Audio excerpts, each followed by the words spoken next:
Welcome back to California Cooking. Rise and shine, because today breakfast is on the menu. I've got a recipe you didn't know you ever needed. Breakfast nachos. Plus, I'm gonna let you in on where to find some of the best breakfast sandwiches in town. But first, if you're on the hunt for a gorgeous brunch spot, there's a hidden gem tucked away right in the heart of Hollywood. Let's check out Laya.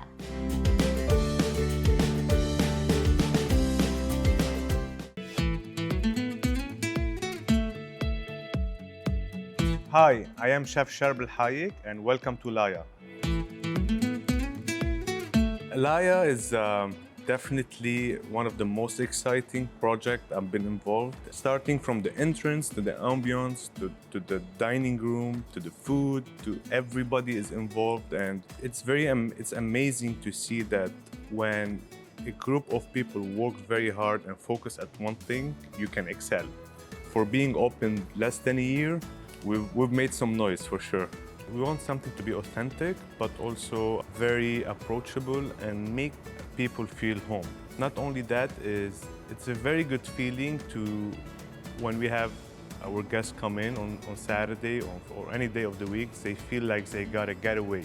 It's like an island in the Mediterranean. It's not only about the food, it's about every single element around the food. The food is the main thing, but you have to complete it. We did a great job picking the best furniture, the best design, and it's been great. Laya menu, it's straightforward Middle Eastern food, mainly Lebanese, with some California influence. As a chef here, I feel I'm very blessed to have the farmers market across the street. Like every Sunday, I come by and I see what's in season, and my philosophy is very simple.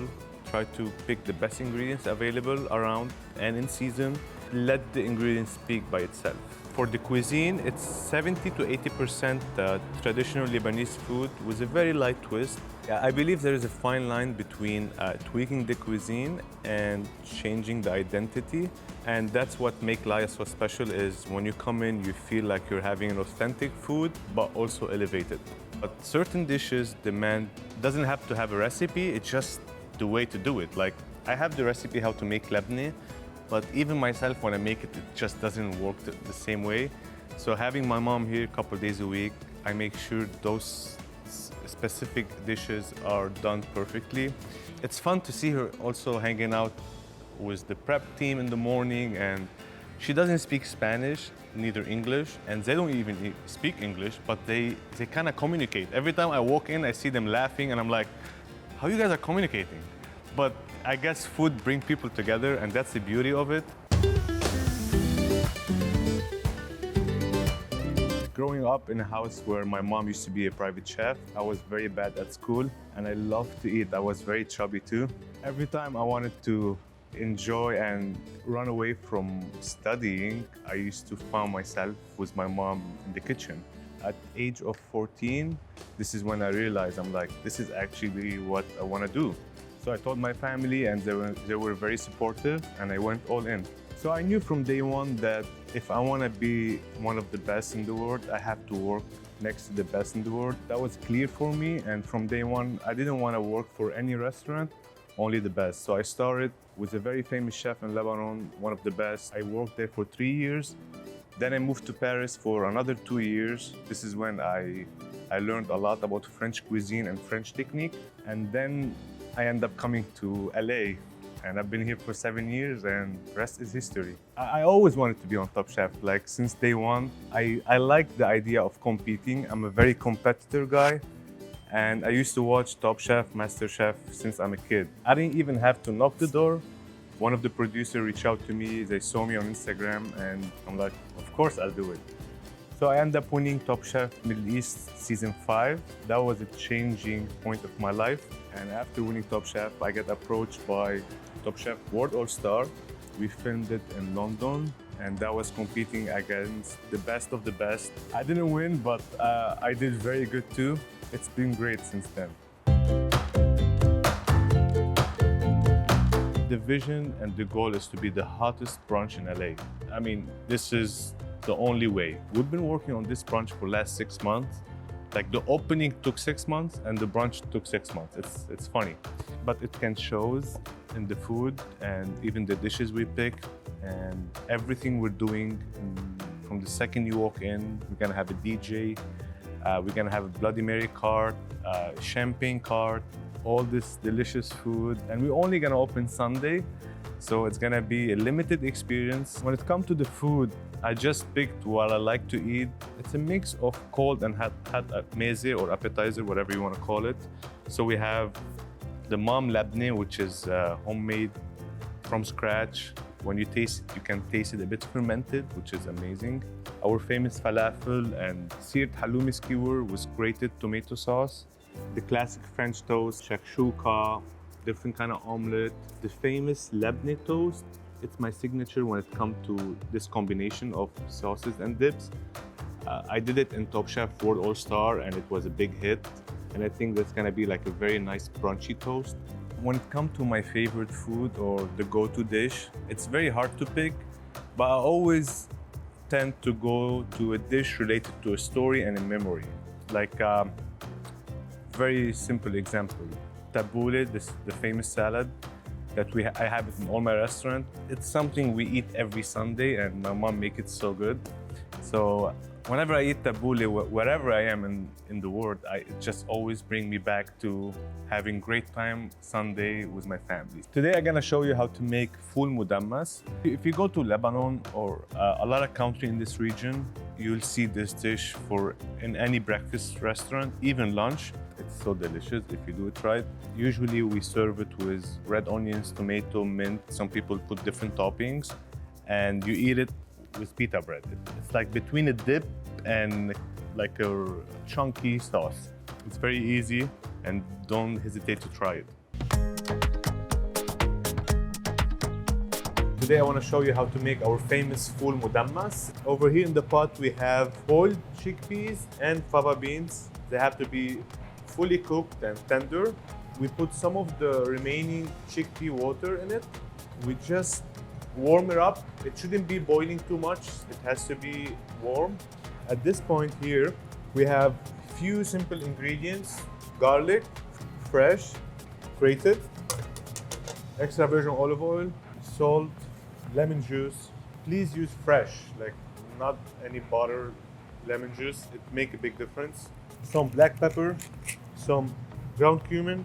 At this point, it's simmering, but you don't want to boil it too much. Everybody does it differently. I believe the best way to do it is to lightly smash it. It shouldn't be like a paste, but in the end, you should have couple pieces couple perfect pieces of chickpea and fava bean, and next to it is like smashed beans. What I recommend is slightly using a ladle to smash it, and then always taste. Like even if you have the recipe, each salt is different. You might have a different salt at home. You gotta make sure you taste and make sure it's perfectly seasoned. That's a good one. I think a bit more salt. I love salt. Some olive oil too. And that's it. We have it. Now, it's not the prettiest dish when you look at it, but that's why as a chef, you gotta make sure you finish it right. We plate it, more olive oil, and then take some nicely diced tomato, put it on top, some shaved red onions, a couple very nice pieces of mint leaves, and voila, the best full mudammas in LA. Thank you so much for coming and hope to see you at brunch sometime soon.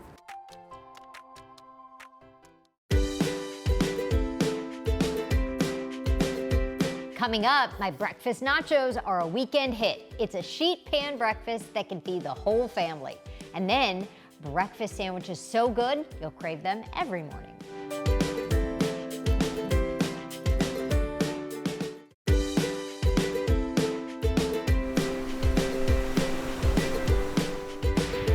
Here is a guaranteed hit for breakfast or brunch. These loaded nachos are next level.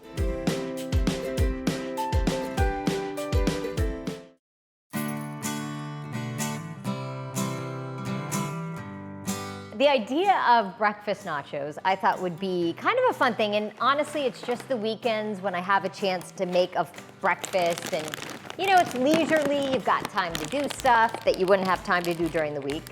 So I thought this would be kind of a fun thing to serve up on the weekend, especially if you're feeding a few people, because I think this could feed a crowd. So first things first, some good tortilla chips on your baking sheet. I'm gonna do the whole bag. So I'm gonna just kind of flatten these, and you'll understand why in a minute. To our tortilla chips are the beans that I cooked down back on the stove. Just black beans, drain them, I didn't rinse them. And to zhuzh up our black beans, I added some fire roasted salsa, a little squeeze of lime, and that's it. And I smashed them a little. So we put our black beans scattered around our chips.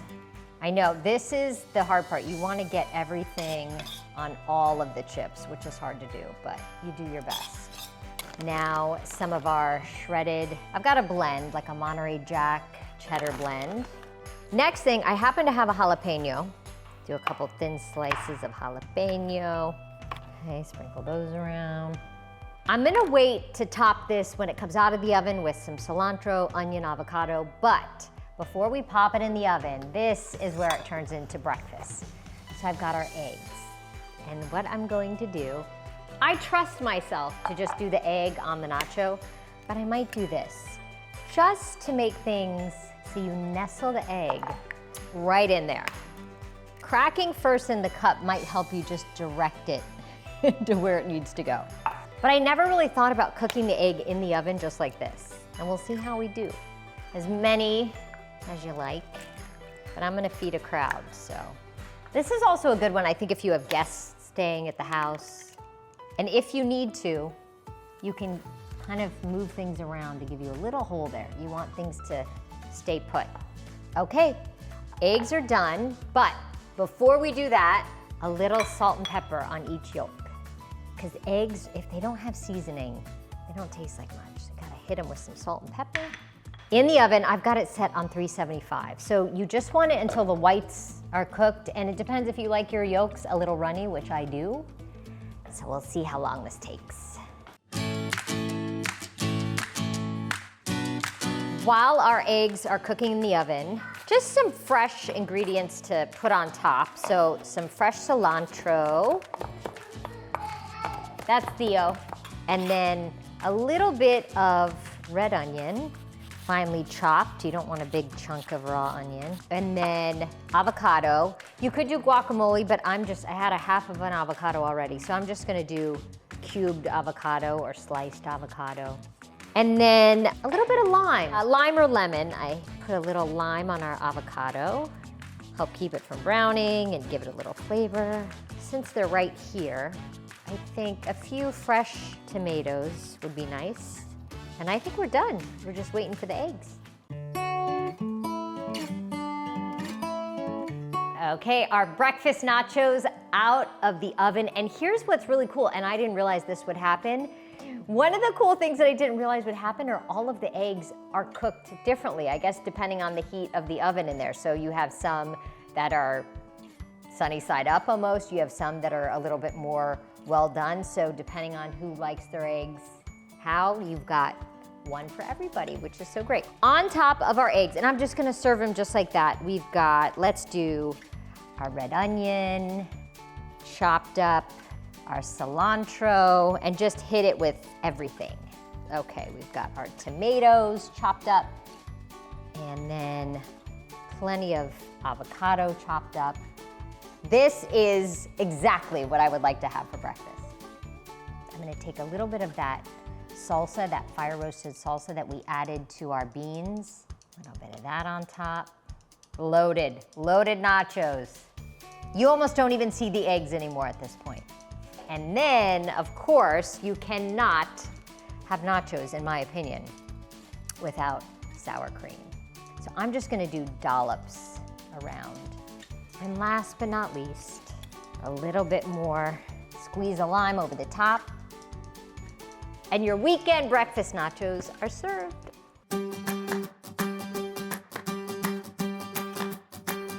Okay, Theo, you wanna have some nachos? Nachos! Oh, let's get a good one with the egg. This, obviously you could eat from the tray, but if you have a whole group coming over, you could take a spatula and just get in there. Look at that. Oh yeah. Oh my goodness, look at this egg. Just perfectly cooked. The white is cooked, but the yolk is still runny, which is the way I like it. Not too runny, but you've got crispy chip. The beans, the sour cream, the cheese, so good and so fresh with all those veggies. All right, one last. Oh, this is good for you.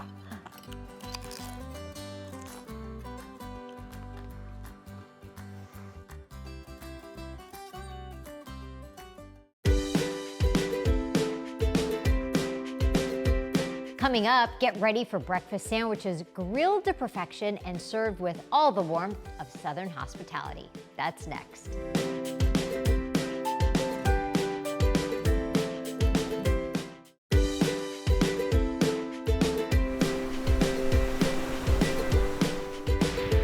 What started as breakfast sandwiches served in a bucket has grown into a thriving brick and mortar. Here's a look at Calabama's journey to success.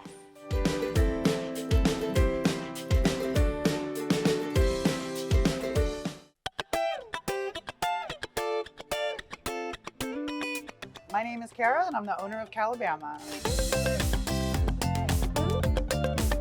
Calabama is a pop-up turned restaurant. This is my first brick and mortar, but Calabama's been doing breakfast sandwiches and hot sauce for quite a few years now via bucket drop.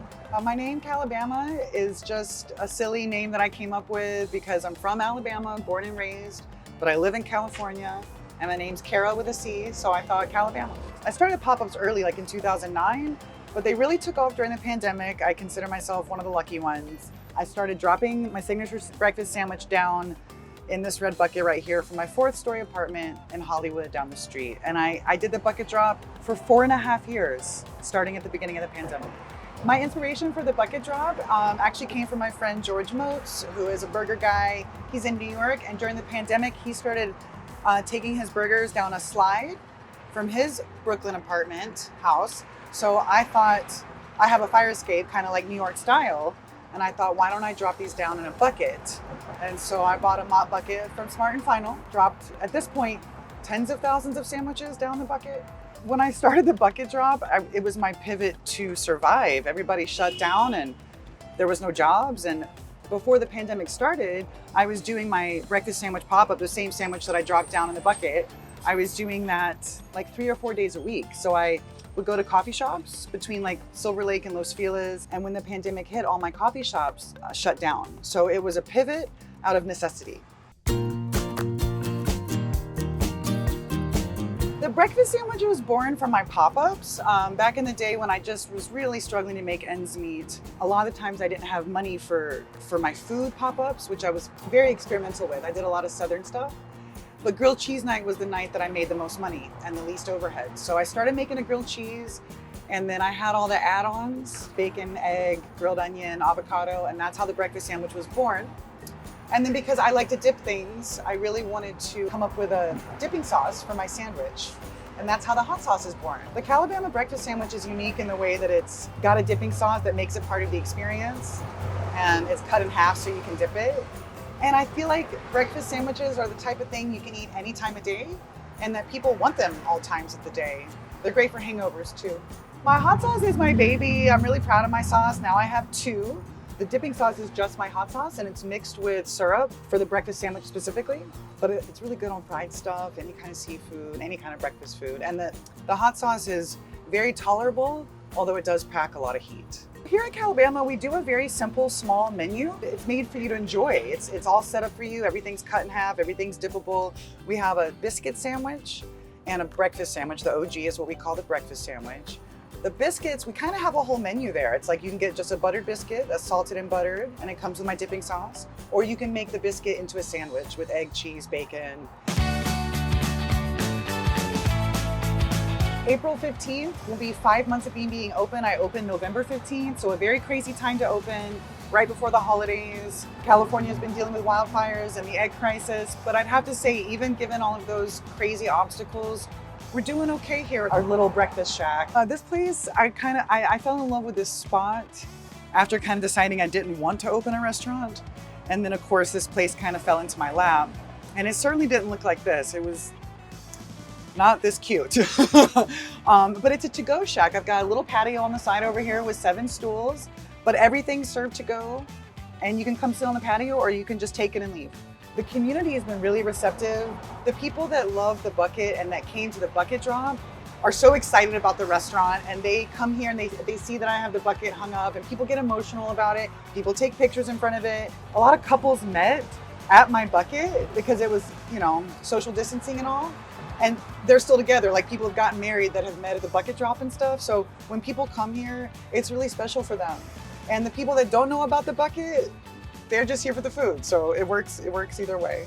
What's next for Calabama? Making this work, making this happen. Restaurants are closing down every single day. It's a hard industry to be in, and I love it so much, and I'm glad that it loves me back. But right now, I'm just trying to make this work. I also want to get my hot sauce out in retail, so it's all over the country. So the hot sauce game I'm always working on, and then this has become my new project. Thank you all for coming out and checking out Calabama, and I hope you come by soon. And for all the recipes featured on today's episode, follow us on Instagram. Well, that does it for us. Thank you guys for watching, and we'll see you next time.